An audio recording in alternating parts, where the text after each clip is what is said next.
तमाम ताजा तरीन खबरें जानने के लिए आवाज इंडिया न्यूज को सब्सक्राइब करना ना भूलें और साथ ही बेल आइकन को जरूर दबाएं। केंद्रीय कृषि राज्य मंत्री कैलाश चौधरी ने प्रधानमंत्री मोदी के जन्मदिन पर जैसलमेर में सेवा पखवाड़े की शुरुआत करते हुए कन्हैया गौशाला में गायों का पूजन कर गायों को गुड़ व लड्डू का भोग लगाया।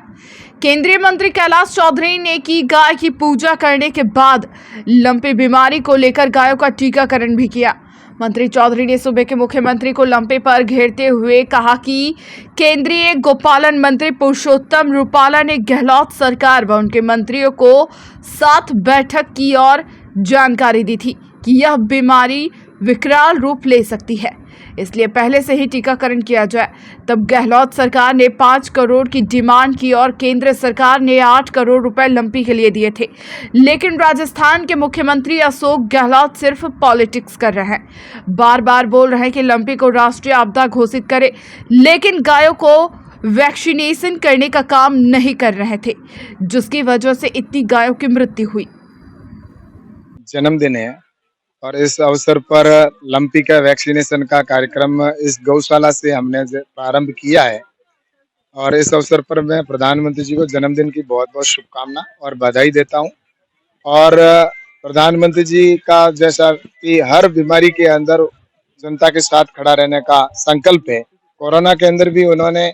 पूरे देश के साथ खड़े रहकर और जिस तरह से वैक्सीनेशन करने का काम किया, वैसे ही राजस्थान के अंदर और पूरे देश के अंदर जो भी गायें ऐसी लंपी बीमारी से ग्रसित है, उनको वैक्सीनेट करने का लक्ष्य लिया है कि सब गायों के वैक्सीनेशन हो जाए ताकि भविष्य में किसी प्रकार की ऐसी बीमारी गाय को ना लगे जिससे गाय की मृत्यु ना हो। और इसको लेकर हमारे आदरणीय पुरुषोत्तम जी रूपाला जी पशुपालन मंत्री है, उन्होंने राजस्थान के अंदर ये बीमारी आने से पहले उन्होंने यहाँ पर अधिकारियों के साथ में मीटिंग की और यहाँ के मंत्री के साथ में मीटिंग की, राज्य सरकार के साथ बैठक की कि ये बीमारी भविष्य में बहुत विकराल रूप धारण कर सकती है, इसलिए तुरंत प्रभाव से इनको वैक्सीनेट किया जाए। तो इसको लेकर उनको तैयारी के लिए कहा, लेकिन उन्होंने उस समय डिमांड की कि हमारे को 5 करोड़ रुपए की आवश्यकता रहेगी। तो भारत सरकार ने उस समय 8 करोड़ रुपए उनके अकाउंट में ऑलरेडी डाल रखे थे। तो इसलिए उन्होंने कहा कि ये पैसा जब भी खर्च हो जाएगा उस समय यूसी जारी करते ही आपके हम तुरंत और पैसे जारी कर देंगे, लेकिन हमारे को गाय बचाना हम सबकी प्राथमिकता है, ये हमारे माननीय मंत्री जी ने कहा। लेकिन राजस्थान के मुख्यमंत्री जी अशोक जी गहलोत सिर्फ पॉलिटिक्स करते रहे कि इसको राष्ट्रीय आपदा घोषित करें, राष्ट्रीय आपदा घोषित करें, लेकिन वो वैक्सीनेशन करने का काम नहीं कर रहे थे, गाय को बचाने का काम नहीं कर रहे थे और इसी की वजह से इतनी गायों की मृत्यु हुई।